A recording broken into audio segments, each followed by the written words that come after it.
শব্দের অর্থ হচ্ছে আসরুরুল আয়েদ শব্দ। আসরুরুল আয়েদ মানে যে আনন্দ বারবার ফিরে আসে, তাকে আরবিতে কি বলা হয়? ঈদ।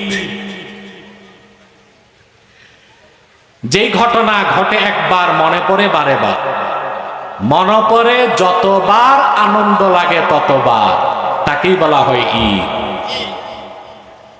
আমার মনে হয় শব্দটার অর্থ না জানার কারণেই আমরা নিজেদের মধ্যে সংঘাত এবং ঝগড়া সৃষ্টি করি, ঠিক না? আরে ভাই, আমি কবরস্থানে না মাহফিলে আছি, আপনারা তো প্রত্যেকে চেয়ারে বসছে, তো একটু নবাব নবাব ভাব চলে আসছে। আমাকে উত্তর দিতে হবে, জোরে কথা বলতে হবে, পারবেন? আমার সাথে যদি কমিউনিকেশন গেট হয়ে যায় তা আমি কথা বলবো কেমন করে? যেই ঘটনা ঘটে একবার মনে পড়ে যতবার আনন্দ লাগে, তাকে বলা হয় ঈদ। অনেক ভাই বলে থাকেন ঈদ তো দুইটাই, ঈদুল ফিতর, ঈদুল আজহা, আর তো কোনো ঈদ নাই। এই কথা যে বা যারাই বলুক, হাদিস সম্পর্কে অতিশয় অজ্ঞ, তাতে আমার কোনো সন্দেহ নাই। হাদিস শরীফে কি অন্য ঈদের কথা বলা হয় নাই? আমি একটা হাদিস শোনাচ্ছি, সুনান তিরমিজিতে আছে। ওয়ান আব্দুল্লাহ ইবনে আব্বাস রাদিয়াল্লাহু তাআলা আনহুমা আন্নাহু ক্বরাআ আল-ইয়াওমা আকমালতু লাকুম দীনাকুম ওয়া আতমামতু আলাইকুম নি'মাতি ওয়া রাদিতু লাকুমুল ইসলাম দীনা। হযরত আব্দুল্লাহ বিন আব্বাস রাদিয়াল্লাহু তাআলা আনহুমা তিনি একদিন কোরআন কারীম সূরা মায়দা থেকে আল-ইয়াওমা আকমালতু লাকুম দীনাকুম এই আয়াত পড়ছিলেন।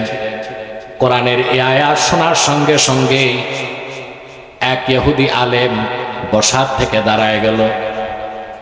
তিরমিজির রাওয়ায়াতে সেই আলেমের নামটা আসে নাই, আহমদ বিন হাম্বল তার মুসনাদে নামটি উল্লেখ করেছেন। সে ছিল কাবুল আহবার, যে ছিল ইহুদিদের সবচেয়ে বড় আলেম। হযরত ওমরের খেলাফতের যুগে সে ইসলাম গ্রহণ করে মুসলমান হয়ে গিয়েছিল। কাবুল আহবার দাঁড়িয়ে হযরত ওমরকে বললেন, হযরত ইবনে আব্বাসকে বললেন, হুজুর, এত সুন্দর একটা আয়াত কোরআন কারীমে আছে, তা তো আমি জানতাম না। লাউ নাযালাত হাযিহিল আয়াতু আলাইনা লাত্তাখাযনা যালিকাল ইয়াওমা ঈদা। যদি এই রকম একটা আয়াত আমাদের নবী মুসার উপর আল্লাহ নাজিল করতেন, তাহলে আমরা আয়াত নাজিলের দিনটাকে ঈদের দিন বানায় নিতাম। কে বললেন? কাবুল আহবার। মদিনা মুনাওয়ারাতে সেই যুগে ১৫০০ বছর আগে, মানে সাহাবীদের যুগে, ইহুদিদের সবচেয়ে বড় আলেম ছিল কাবুল আহবার, যে কিনা হযরত ওমরের খেলাফতের সময় ঈমান এনে মুসলমান হয়েছিল। সে বলল, যদি এইরকম একটা আয়াত মুসা নবীর উপর নাজিল হতো, আনন্দের চোটে ঈদের দিন বানাইতাম। আব্দুল্লাহ বিন আব্বাস কি জবাব দিলেন যে আমাদের ঈদ তো দুইটাই, আর ঈদ বানাবার সুযোগ নাই, এটা বলছেন নাকি? আরে ভাই কথা বল, কি বলছে শোনেন। ইবনে আব্বাস জবাব দিয়েছেন, ক্বালা ওয়াল্লাহি ইন্নাহা নাযালাত আলা রাসূলিল্লাহি সাল্লাল্লাহু আলাইহি ওয়াসাল্লাম ফি ইয়াউমি ঈদাইন, ইয়াউমে আরাফাতা ওয়া ইয়াউমি জুমআ। আল্লাহর কসম রে ইহুদি, তুমি জানো না আল্লাহ তার আখিরি নবী নূর নবীজি মুহাম্মদ সাল্লাল্লাহু আলাইহি সাল্লামের উপর এই আয়াত নাজিল করেছেন এমন একদিন, যেই দিন ডবল ঈদ হয়েছে, যে দিনটা ছিল আরাফার দিন, যে দিনটা ছিল জুমআর দিন। আব্দুল্লাহ বিন আব্বাসের মতে প্রত্যেক জুমআর দিন ঈদের দিন, আর প্রত্যেক আরাফার দিন ঈদের দিন। তাহলে উম্মতে মুহাম্মদী প্রতি বছর 52 শুক্রবারে 52টা ঈদ পায়, আর আমাদের দেশের কিছু অন্ধ মানুষ ঈদ খুঁজে পায় না, বলে ঈদুল ফিতর আর ঈদুল আজহা ছাড়া আর কোনো ঈদ নাই। ভাই, এরকম বাড়াবাড়ি করবেন না, যা সত্য তা মেনে নিবেন, এটাই মুমিনের কাজ। আসাবিয়াত আল্লাহ কখনো পছন্দ করেন না। আমরা বলে থাকি সিরাতুন নবী ব্যানার ও মাহফিল হবে, মিলাদুন নবীর ব্যানার ও মাহফিল হবে। কারণ সিরাত যার মিলাদ তার। এখানে ঝগড়া বা মারামারির কোনো সুযোগ। তবে রাসূলুল্লাহর সিরাত আলোচনা করতে গেলে প্রথমেই রাসূলুল্লাহর জন্ম বৃত্তান্ত আলোচনা করতে হয়, আর সেটাকেই বলা হয় মিলাদুন নবী। আমি বুঝাতে পারলাম? আজকে আল্লাহর আখিরি নবী নূর নবীজি মুহাম্মদ মুস্তাফা সাল্লাল্লাহু আলাইহি ওয়াসাল্লামের সর্বশ্রেষ্ঠ মুজিজা কোরআন কারীম নিয়ে কিছু কথা আমি আপনাদেরকে শোনাবো। আল্লাহ তার হাবিবের সর্বশ্রেষ্ঠ মুজিজা কোরআনের কথা বলতে যে সূরাতুল হিজর 9 নম্বর আয়াতে আল্লাহ তাআলা বলেন, ইন্না নাহনু নাযালনা যিকরা ওয়া ইন্না লাহু লাহাফিজুন। নিশ্চয়ই কোনো সন্দেহ নাই, আমি এই কোরআন আমার জিকির আমি মুহাম্মদ সাল্লাল্লাহু আলাইহি সাল্লামের উপর নাজিল করেছি, আর এই জিকির এই কোরআন হেফাজতের দায়িত্ব আমি আল্লাহ আপন হাতে রেখেছি। আল্লাহর শ্রেষ্ঠ কুদরত মুহাম্মদ সাল্লাল্লাহু আলাইহি সাল্লামের সর্বশ্রেষ্ঠ মুজিজার নাম হলো কোরআন। এই কোরআনকে আল্লাহ জিকির বলেছেন। জিক্র কি বলেছেন? কথা বলেন জিক্র। আমাদের দেশে জিকির সম্পর্কে অধিকাংশ মানুষের সুস্পষ্ট ধারণা নাই। এজন্য যথেষ্ট পরিমাণ মানুষ কিংবা বিভিন্ন মতবাদের মাসলাকের মানুষ জিকির নিয়েও মারামারি করে। কি নিয়ে মারামারি করে? কারণ জিকির সম্পর্কে সুস্পষ্ট ধারণা না থাকে, এটার মূলভূত কারণ। এখন জিকির বলতে কি বুঝি আমরা? প্রশ্ন আসে না? সকাল সন্ধ্যা যে আপনি জিকির করেন এটাও জিকির, এটাও কি করা যাবে না? সকাল সন্ধ্যার জিকিরের কথা তো কোরআন হাদিসে আছে না? আল্লাহ রাব্বুল আলামিন বলেন, ফি বুয়ুতিন আযিনাল্লাহু আন তুরফা ওয়া ইউযকারা ফিহা ইসমুহু ইউসাব্বিহু লাহু ফিহা বিল গুদুবি ওয়াল আসাল। সুবহানাল্লাহ।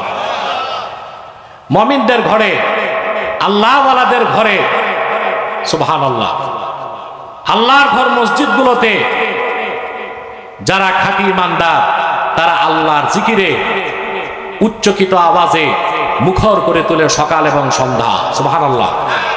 সেখানে তারা আল্লাহর তাসবিহ পাঠ করে থাকে সকালে এবং সন্ধ্যায়। তাহলে সকাল সন্ধ্যার জিকির যেটা আল্লাহওয়ালা বুজুর্গগণ আপনাদের শিখায়, ওইটা কোরআন হাদিসে আছে। আমাদের দেশে অনেকে বলে থাকে, বিশেষ করে লামাযহাবী ঘরানার আলেমরা, যে আমরা যে আল্লাহ আল্লাহ আল্লাহ আল্লাহ জিকির করি এটা তো কোরআন হাদিসে নাই। বলে না?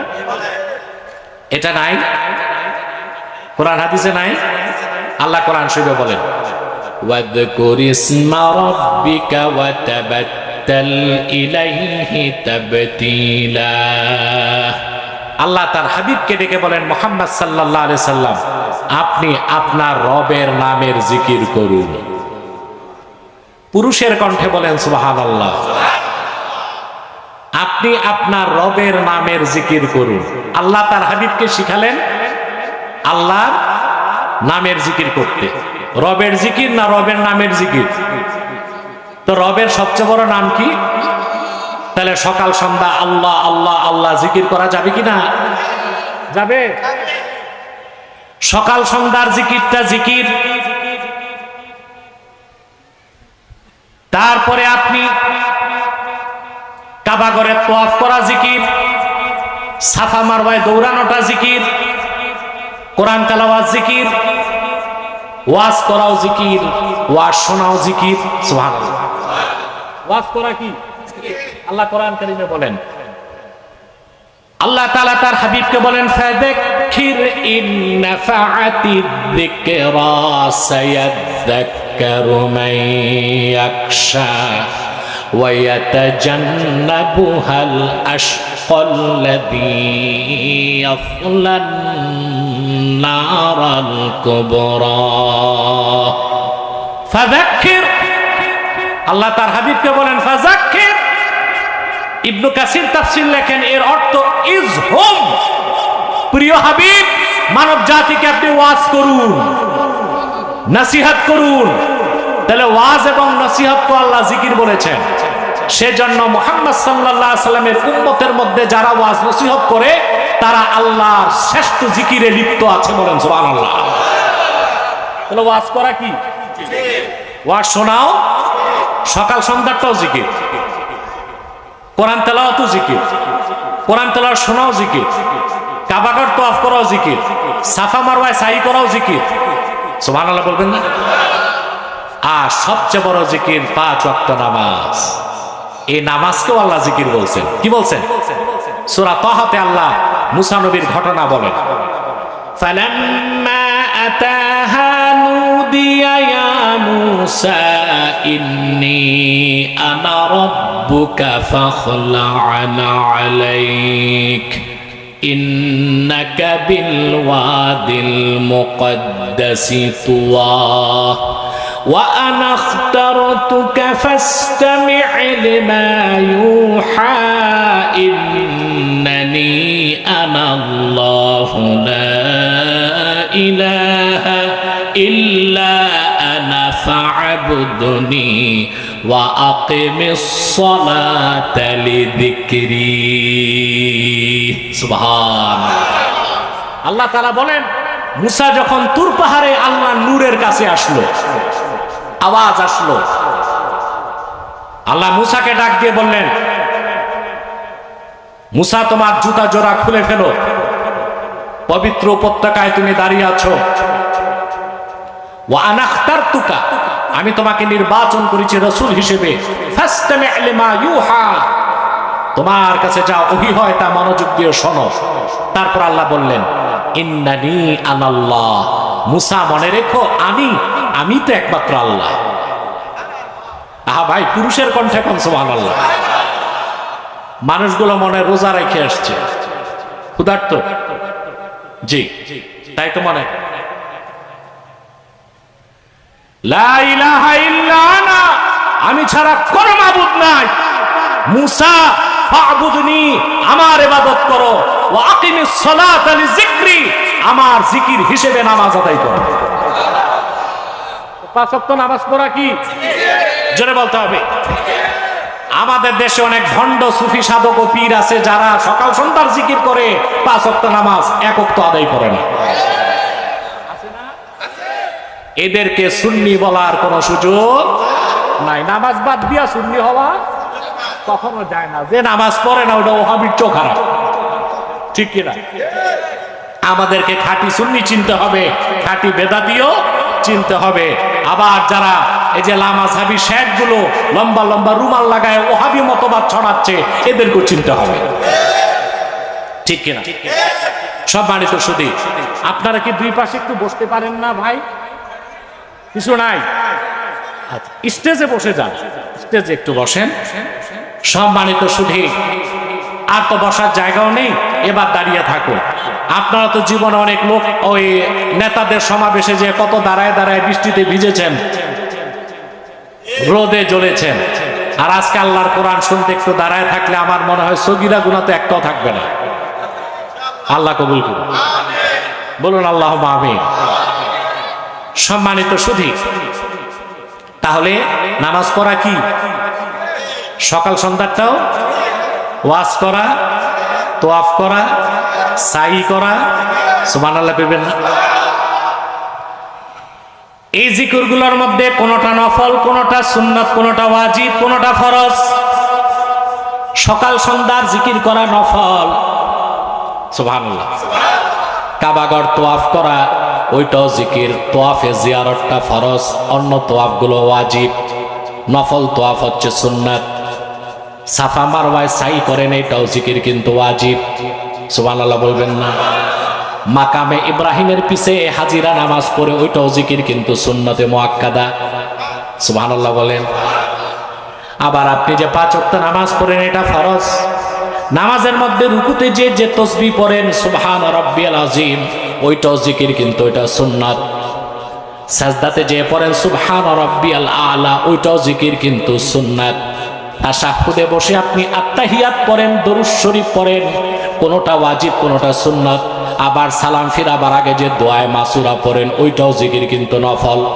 দেখা যাচ্ছে কোন জিকির নফল, কোনটা সুন্নত, কোনটা ওয়াজিব, কোনটা ফরজ। আরেকটা জিকির আছে যার নাম ঈমান, ওই জিকির বাদ দিলে মুসলমান থাকা যায় না, তার নাম কোরআন। কোরআনকেও আল্লাহ জিকির বলেছেন। কি বলেছেন? আপনি নফল জিকির বাদ দিবেন, আপনি পোড়া কপাল। সুন্নত জিকির বাদ দিবেন, ওয়াজিব জিকির বাদ দিবেন, ফরজ জিকির বাদ দিবেন, আপনি গুনাহগার, নাফরমান। কিন্তু কোরআন হচ্ছে এটা এমন একটা জিকির যার একটা বাক্যের, একটা শব্দের, একটা অক্ষরকে আপনি বাদ দিলে মুসলমান তো দূরে থাক, আপনি কট্টরপন্থী কাফের হয়ে যাবেন। ঠিক কিনা? কোরআনকে আল্লাহ কি বলছেন? কি বলেছেন? সুবহানাল্লাহ বলবেন না?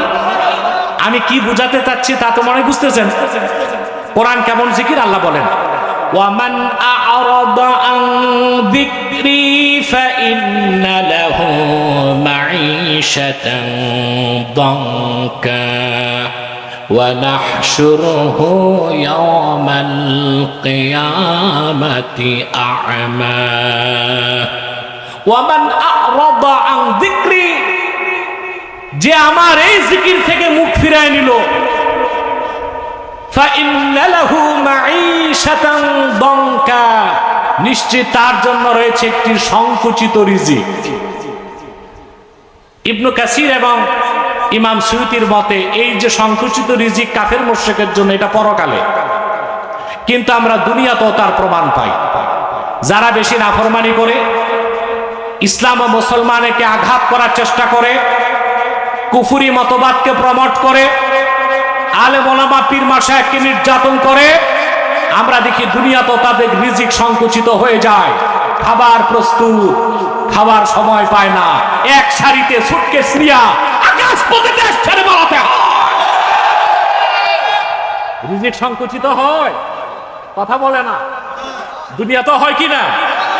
আহা, কি রকমারি খাবার রান্না হয়েছে, roast, broast, toast, juice, rice, কিচ্ছু খাইতে পারে নাই। এই দামাল ছেলেরা যাইয়া রোস্ট আনে। তাইলে বেশি নাফরমানি করলে রিজিক দুনিয়া তো ছোট হয়ে যায়। কি হয়ে যায়? সংকুচিত হয়ে যায়। এগুলো যারা পরাজিত তাদেরকেও মনে রেখে তওবা করতে হবে, আর যারা আসতে চায় তাদেরকে এগুলো স্মরণ রেখে চলতে হবে। ঠিক কিনা? আল্লাহ নাফরমানি পছন্দ করেন না, আল্লাহ জুলুমকে পছন্দ করেন না।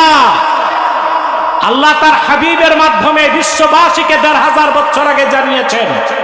রাসূলুল্লাহ বলেছেন, ইত্তাকি দাওয়াতাল মাজলুম ফাইন্নাহু লাইসা বাইনাহু ওয়া বাইনাল্লাহি হিজাব। মজলুমের বদদোয়া থেকে বাঁচো। মজলুমের বদদোয়া আর আল্লাহর আরশে আজিমের মাঝখানে কোনো পর্দা নাই। জালেমের আহ শব্দটা তাৎক্ষণিক আল্লাহ কবুল করে গজব নাজিল করেছেন। করেন কিনা? এগুলো আমরা আক্রোশ থেকে বললাম না। আমি তো রাজনৈতিক ব্যক্তি না, আমার কাজ হচ্ছে রাজনীতি শিখানো। কথা বল, সবাই তো রাজনীতি করে না, করে? আমি রাজনীতি করি না, রাজনীতি শিখাই। সবাই যদি রাজনীতি করে তো রাজনীতি শিখাবে কে? পরাজিত শক্তিকে এই কথাগুলো মনে করে আগে আমরা বলছি তাদের, তখন আমাদের কথা কানে যায় নাই, বেশি ব্যস্ত ছিল। এখন তার ব্যস্ততা নাই, কেউ ইঁদুরের গর্তে পালায় আছে, কেউ বিদেশ পালায় আছে, কেউ জঙ্গলে আছে। এখন আমাদের কথাগুলো যদি একটু কানে ঢুকে আর তওবা করে, আর যারা আসার জন্য প্রস্তুতি নিচ্ছে তারা যেন এগুলো খেয়াল করে সামনে চলে। ঠিকটাও ঠিক মতো কইতে পারলেন না। আল্লাহ কবুল করুন, আল্লাহ মঞ্জুর করুন, বলুন আল্লাহুম্মা আমিন। তাহলে আমার ভাইরা কি বুঝলাম আমরা? কিছু জিকির নফল, কিছু সুন্নাত, কিছু ওয়াজিব, কিছু ফরজ, আরেকটা জিকির ঈমান। তার নাম কি? আমার সাথে ছন্দে ছন্দে বলতে হবে। আরেকটা জিকির ঈমান, কি তার নাম? এই কোরআন এমন একটা জিকির, বিসমিল্লাহর বা থেকে মিনাল জিন্নাতি ওয়ান নাসের সিন পর্যন্ত কোন একটা বাক্যের, কোন একটা শব্দের, কোন একটা অক্ষর থেকে যদি মানুষ মুখ ফিরায় নেয়, ওই জিকির ছাড়ার কারণে সে আর মুসলমানের গণ্ডির মধ্যে থাকতে পারে না। পারে? এই জিকির হচ্ছে কোরআন, আর এই কোরআন হচ্ছে রাসূল করিম সাল্লাল্লাহু আলাইহি সাল্লামের সর্বশ্রেষ্ঠ মুজিজা। বলেন সুবহানাল্লাহ। আসেন এবার রাসূলুল্লাহর মুজিজার ব্যাপারে কিছু কথা বলি, শুনতেছেন? পূর্বের নবীদের দ্বারা তো মুজিজা ঘটতো না, কিন্তু আমার নবীজি মুহাম্মদ সাল্লাল্লাহু আলাইহি সাল্লামের যেমন কোনো তুলনা ছিল না, ওনার মুজিজারও কোনো তুলনা ছিল না। যেমন পূর্বের নবীদের দ্বারা মুজিজা ঘটতে আসবাব লাগতো, আসবাব বুঝেন, এলিমেন্টস, উপাদান, উপকরণ, এগুলো লাগতো। উপাদান উপকরণ ছাড়া পূর্বের নবীদের দ্বারা অধিকাংশ সময় কোনো মুজিজা ঘটতো না। যেমন দাউদ আলাইহিস সালাম, নাম শুনছেন না? আমরা তারে নবী মানি, কি মানি? নবী ছিল। ইহুদিরা তাকে নবী মানে, তাকে বলে ডেভিড, কি বলে? খ্রিস্টানরাও তারে নবী মানে, বাইবেলে তার নাম এসেছে ডেভিড। তার ছেলের নাম সুলাইমান আলাইহিস সালাম, বাইবেলে সুলাইমানের নাম এসেছে সলোমন। কি নাম এসেছে? সলোমন, আমরা বলি সুলাইমান। হযরত দাউদ আলাইহিস সালাম, ওনার মুজিজা ছিল, উনি ছিলেন যোদ্ধা। কি ছিলেন? যোদ্ধা, বুঝেন? ফাইটার। মানে দাউদ আলাইহিস সালাম এমন একজন নবী ছিলেন যিনি রাজনীতি করতেন আর যুদ্ধ করতেন। সুবহানাল্লাহ বলবেন না? আরেকটা অত্যাশ্চর্য তথ্য আপনাদেরকে দিচ্ছি, সেটা হচ্ছে স্ট্রেঞ্জ ইনফরমেশন। সেটা হচ্ছে বনি ইসরায়েলের অধিকাংশ পয়গম্বরই রাজনীতি করতেন। সুবহানাল্লাহ কইবেন না? তো বনি ইসরায়েলের অধিকাংশ পয়গম্বর যেহেতু